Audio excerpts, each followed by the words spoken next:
qurux ma laha qofkii farta kugu soo taagaba inaad shan ku taagtaa casriganna saasay u badantay wadaadkii wadaad kale eray ku yidhaahdaa isna waa inuu 10 ku yidhaahdaa siyaasigii siyaasi kale eray ku yidhaahdaa isna waa inuu 10 ku yidhaahdaa qabiilkii qabiil kale laba eray ka yidhaahdaa isna waa inuu 5 gabay u tiriyaa wixii noo dhami waxa weeyaan haddii mid la yidhaahdo waa in laageenaan idhaahdo laakiin nebiyullaahi moxamed calayhi salaatu wasalaam oo rasuul ah oo ilaahay waxyi ku soo dejiyey oo kamaalil akhlaaq leh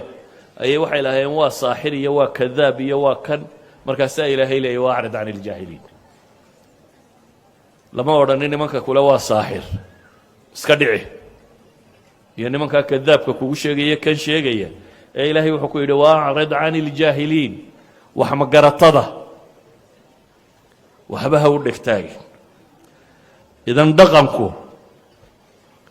wuxuu u baahan yahay in nafta la tababaro dhaqanku macluumaad maaha waa laga yaabaa in aqoontaadu badantay macluumaad tiro badan inay information badan inuu madaxaaga ku jiro ama mid diineed ha ahaado ama mid dunawiya ha ahaado laakiin aswa u naas baad noqon kartaa haddana